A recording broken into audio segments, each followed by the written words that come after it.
Good morning friends. आज इस video के माध्यम से हम लोग जो है डिस्कस करेंगे कई बातों का। जैसे बेबी कंप्रेशर काम नहीं कर रहा है तो की जाने वाली कार्यवाही, आरएस प्रेशर नहीं बन रहा है तो की जाने वाली कार्यवाही, पेंटो नहीं उठ रहा है तो की जाने वाली कार्यवाही, और MR3 की हवा कहाँ कहाँ जाती है, और इसके बारे में आज हम इस वीडियो के माध्यम से जानेंगे साथियों। और इसके साथ साथ साथियों बीपीटी वाल्व का सर्किट भी इस वीडियो के माध्यम से आप लोग समझेंगे और हम लोग डिस्कस करेंगे। तो शुरू करते हैं साथियों आज की वीडियो। और आज मैं स्टार्ट करता हूं, जब HPA को हम 1 पर करते हैं और ZCPA का जो स्विच है CPA का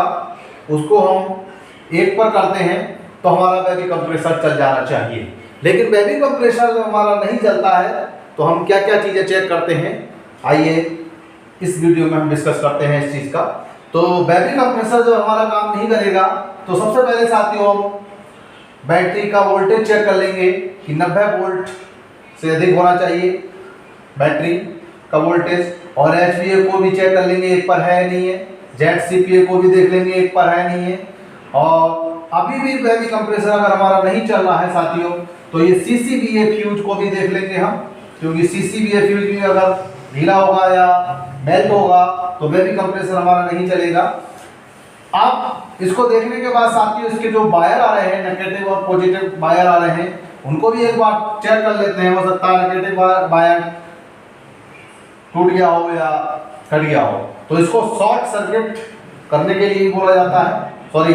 यानी कि वायरों को शॉर्ट करके भी चेक करने को बोला जाता है। बेबी कंप्रेसर काम नहीं कर रहा है तो हम इनको शॉर्ट करके भी एक बार चेक करके देख लेते हैं साथियों। अगर अब भी नहीं चल रहा है बेबी कंप्रेसर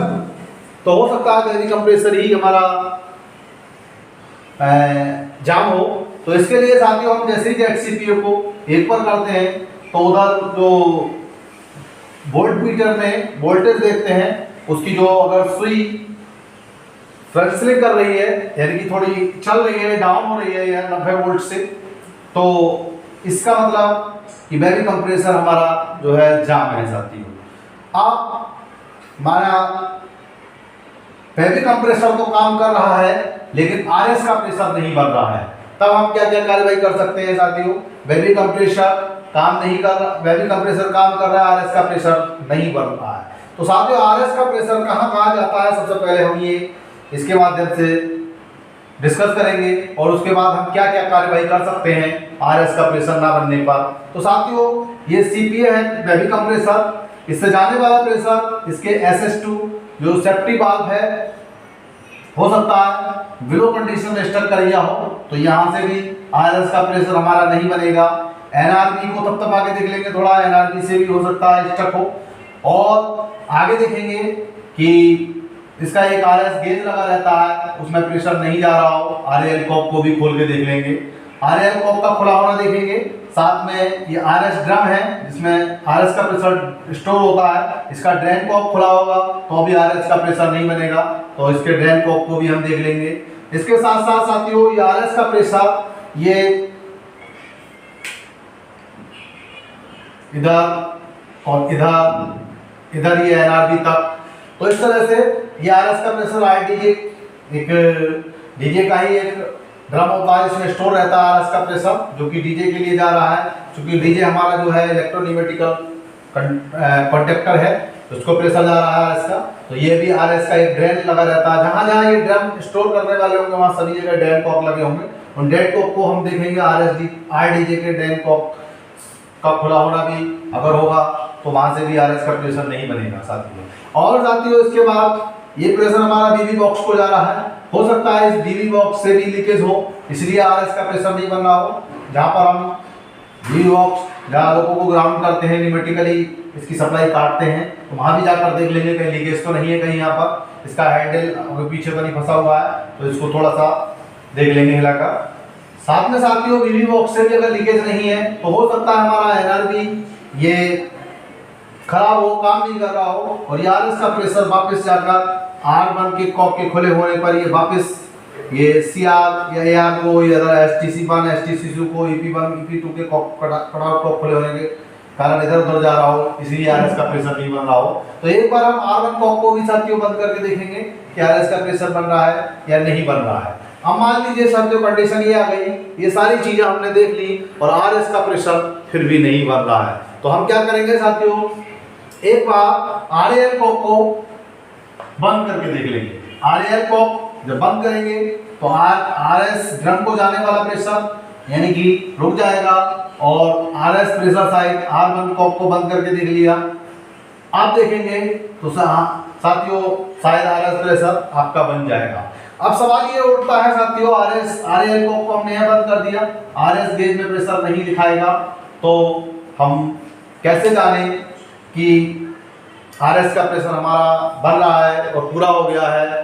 तो हम पेंटो को उठाने की कार्यवाही कैसे करें। तो साथियों इसके लिए हम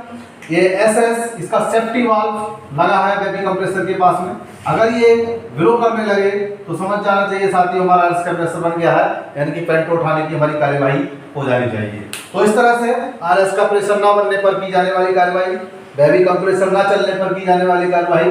और उसके बाद हम आगे बढ़ते हैं कि पेंटो के ना उठने पर की जाने वाली कार्यवाही, यानी कि बेबी कंप्रेसर काम कर रहा है, RS का प्रेशर बढ़ रहा है, फिर भी पेंटो हमारे नहीं उठ रहे हैं, तो उसको की जाने वाली कार्रवाई। साथियों अगर RS का प्रेशर बढ़ने लगेगा तो जब हम पेंटो उठाकर लोको एनर्जाइज करेंगे और कंप्रेसर चलाएंगे तो साथियों ये R1 का कॉक खोलना ना भूलें। R1 का कॉक यदि आपने बंद किया है तो आगे जब हमारा पेंटो ना उठे, पेंटो ना उठने पर की जाने वाली कार्यवाही, RS का प्रेशर हमारा बन रहा है साथियों, तो ये कार्यवाही हमको नहीं करना है, सिर्फ पेंटो ना उठने वाली कार्रवाई करना है। ये BPT कॉक लगे रहते हैं जिससे पेंटो के लिए हमारा प्रेशर जाता है, तो ये BPT1 BPT2 इनके कॉक को खुला होना सुनिश्चित करेंगे साथियों। साथ में BPT वाल्व है, इसको सप्लाई जाती है साथियों CCBA CCPT के माध्यम से। BPT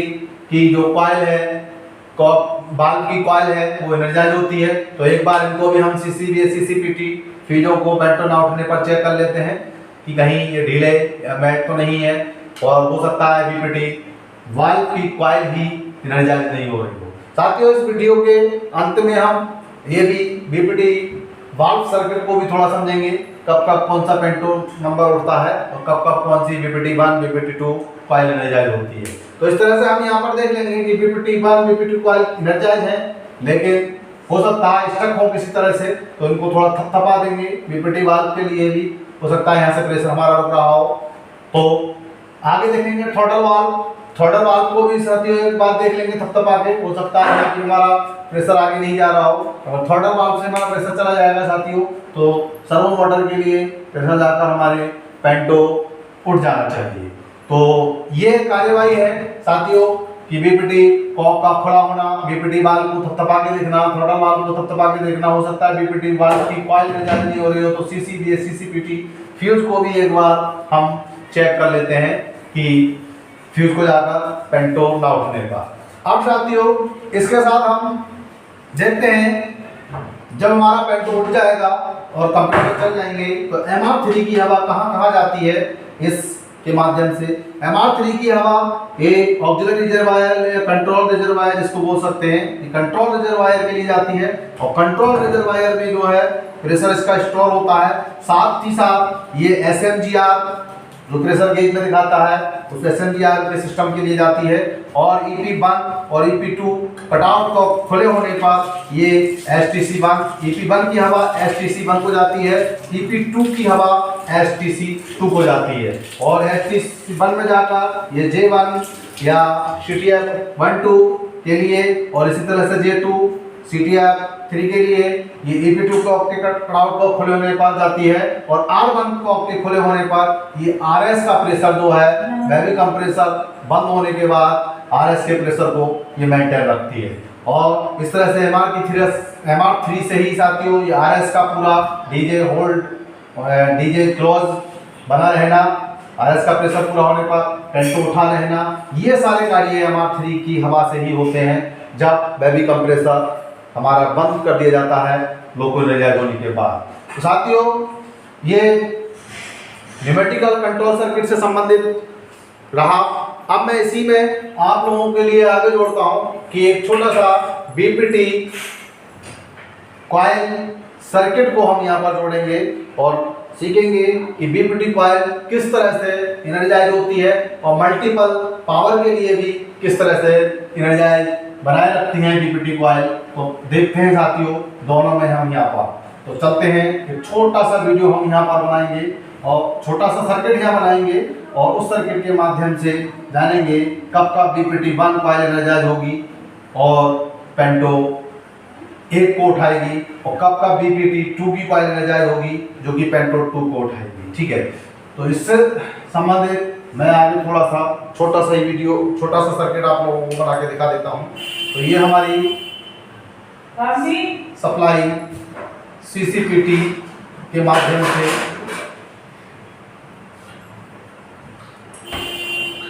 और ये आगे सीसीबी, इसीलिए इसको बोलते हैं कि पेंटो जब भी ना उठेगा तो हम सीसीबी फ्यूज और सीसीपीटी फ्यूज को भी चेक कर लेते हैं। जब सीसीबी सीसीपीटी फ्यूज से सप्लाई दी जाएगी तो बीपीटी वाल्व 1 या बीपीटी वाल्व 2 एनर्जाइज नहीं होगा और हमारा पेंटो नहीं उठेगा। तो इससे संबंधित हम देखते हैं साथियों, ये यहाँ पर हम एक वो बना लेते हैं, इसको हम ZPT1 यानी कि ZPT1 का मतलब कैप 1 और ZPT2 का मतलब कैप 2 के माध्यम से हम यहाँ पर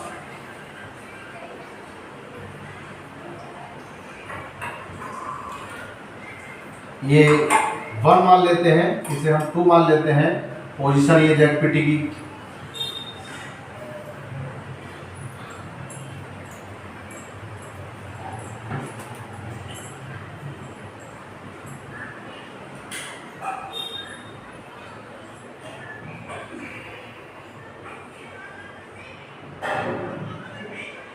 ये ZPT2 मान लेते हैं। जब हम ZPT ये आगे मल्टीपल पावर में भी बताएंगे इसके बारे में। सबसे पहले हम यहाँ पर सीखते हैं कि जैसे ही हम ZPT1 को 1 पर करते हैं तो हमारी कॉइल जो है ये BPT1 और ये BPT2, इसको हम BPT1 और BPT2 की कॉइल मानेंगे और इस तरह से हम जैसे ही ZPT को हम 1 पर करेंगे तो ये ZPT1 को यानी कैप 1 से हम 1 पर करेंगे तो BPT2 कॉइल एनर्जाइज होगी और जब BPT2 कॉइल एनर्जाइज होगी तो पेंटो नंबर 2 उठेगा हमारा। और जैसे ही ZPT1 को यानी कि कैप नंबर 1 से हम 2 पर करेंगे तो BPT1 कॉइल एनर्जाइज होगी और इससे हम हमारा पेंटो नंबर 1 उठेगा। और इस तरह से साथियों इससे जब ZPT2 यानी कैप नंबर 2 से जब हम ZPT को 1 पर करेंगे तो BPT1 कॉइल एनर्जाइज होगी और पेंटो नंबर 1 उठेगा। और जब हम इसको ZPT कैप नंबर 2 से 2 पे करेंगे तो BPT2 कॉइल एनर्जाइज होगी और हमारा पेंटो नंबर 2 उठेगा। तो इसी तरह से साथियों ये ZPT1 और ZPT2 कैप 1 कैप 2 के अनुसार हम जब BPT1 कॉइल कब एनर्जाइज होगी, BPT2 कॉइल कब एनर्जाइज होगी ये, और इसके माध्यम से हम चलते हैं मल्टीपल पावर में। तो मल्टीपल पावर में साथियों किस तरह से ये कॉइल एनर्जाइज होती हैं ये भी हम आज यहाँ पर आप लोगों के लिए डिस्कस करते हैं। ठीक है, तो साथियों जब भी हम कैप नंबर 1 से ZPT1 को 1 पर करते हैं, ये VLSN है हमारा, VLSN स्विच को नीचे करने पर क्या होता है, जैसे ही हम कैप नंबर 1 से अगर भर्ती कर रहे हैं ZPT1 को हम 1 पर करेंगे तो BPT2 कॉइल हमारी उसी लोगों की होगी और साथ में ये ट्रेलिंग लोगों की भी BPT ट्रेलिंग लोगों की भी BPT2 कॉइल एनर्जाइज होगी VLSN के दबे रहने पर। इसी तरह से जब हम ZPT1 से कैप नंबर 1 से 2 पे करेंगे तो ये BPT1 हमारी कॉइल एनर्जाइज होगी और ट्रेलिंग लोको की भी BPT1 कॉइल एनर्जाइज हो जाएगी। तो इस तरह से BLSN के दबे होने पर, और साथ ही इस तरह से मल्टीपल में भी, और कैंप 2 से हम काम कर रहे हैं मल्टीपल में माना, और ZPT2 को हमने 1 पे कर रखा है तो BPT1 लीडिंग लोको की, BPT1 ट्रेलिंग लोको की, दोनों की कॉइल एनर्जाइज होकर पेंटो उठेगा। इसी तरह से ZPT2 को अगर हमने 2 पे कर दिया तो ये भी BPT2 कॉइल एनर्जाइज होगी पेंटो नंबर 2, और ट्रेलिंग लोको का भी BPT2 एनर्जाइज होकर पेंटो 2 उठाएगा। इस तरह से साथियों ये पेंटो ना उठने पर CCBA फ्यूज, CCBA CCPT फ्यूजों को हम एक बार चेक कर लेते हैं। अगर ये नहीं हों, अगर ये मेल्ट होंगे या नहीं होंगे तो ये BPT1 या BPT2 की कॉइल एनर्जाइज नहीं होगी और हमारे पेंटो नहीं उठ पाएंगे। तो इसीलिए इसको एक छोटा सा ये भी सर्किट मैंने बता दिया कि ZPT1 को 1 पे करने पर कौन सा पेंटो उठेगा, और ZPT1 को 2 पर करने पर, या ZPT2 को 1 पर करने पर या 2 पर करने पर कौन कौन सी कॉइल एनर्जाइज होती हैं और अपने उससे संबंधित जो है पेंटो को उठाती है। BPT1 कॉइल एनर्जाइज होती है, पेंटो 1 उठता है, चाहे यहाँ से चाहे यहाँ से। BPT2 कॉइल एनर्जाइज होती है तो पेंटो नंबर 2 उठता है, चाहे यहाँ से चाहे यहाँ से करें पोजीशन के अनुसार। तो साथियों आप मेरी वीडियो अगर पसंद आई हो तो लाइक तो बनता है, साथ में साथियों अगर मेरे अगली वीडियो से बने रहने के लिए मेरे चैनल को एक बार सब्सक्राइब कर लें ताकि आप लोगों को नियमित वीडियो मिल सके। नमस्कार साथियों।